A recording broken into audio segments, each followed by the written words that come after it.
Islamic রাজনীতির নামে ভণ্ডামি করতেছে, যাদেরকে বট বাহিনী বলা হয়। জামায়াত ইসলামের নামে ডাক্তার শফিকুর রহমান মৌলভীবাজারে যে প্রোগ্রাম করেছিল, ওই প্রোগ্রামে আমার থেকে টাকা নেওয়া হয়েছে। আমি তার প্রমাণ। আমাকে ডেকে নিয়ে ওয়াইস নসিহত শোনায়, দিন শেষে বলে আমির সাহেব ভিজিটিং আসবেন, আমরা তাদের শুভাকাঙ্ক্ষী, আমাদেরকে টাকা পয়সা দিতে হবে। এভাবে এই বাইতুল মালের নামে চাঁদাবাজি করে যাচ্ছে এবং এই চাঁদাবাজির একটা রেকর্ড থেকে যাচ্ছে আমাদের কাছে। সেই জন্যই আমাদেরকে বিতাড়িত করা। একটি দল সেখানে সবসময় হস্তক্ষেপ করেন। তারা ম্যানেজারের রুমে এসে চা নাস্তা খান, বিকেলের দিকে বলে যান আপনারা টাকাগুলো তুলে নেন। কোন টাকা?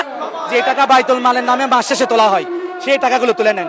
শুধু তাই নয়, তাদের যখন জেলা পর্যায়ে মিটিং হয়, এক জায়গা থেকে অন্য জায়গায় নেতা কর্মীরা আসে, তাদেরকে ব্যাংকে ঢুকিয়ে স্পেশাল ভাবে আপ্যায়ন করা হয়।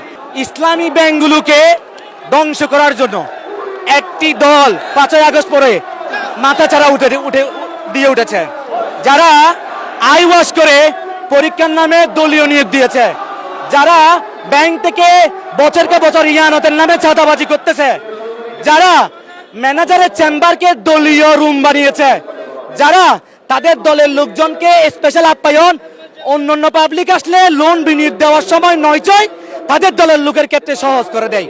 তারাই তাদের এই সমস্ত এজেন্ডা সহজভাবে বাস্তবায়ন করতে পারতেছে না বিদায় আমাদেরকে চাকরিচ্যুত করার জন্য উঠে পড়ে লেগেছে।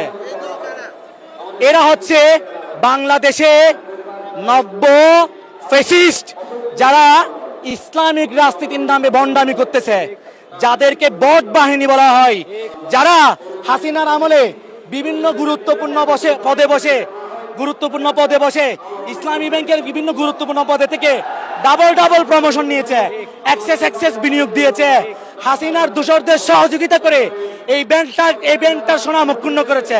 ঠিক তারাই আজকে ত্যাগী শেষে তাদের স্থানকে মজবুত করার জন্য আমাদেরকে পাথরের ট্যাগ দিয়ে এই টার্মিনেশন দিয়েছে বলে আমি মনে করছি।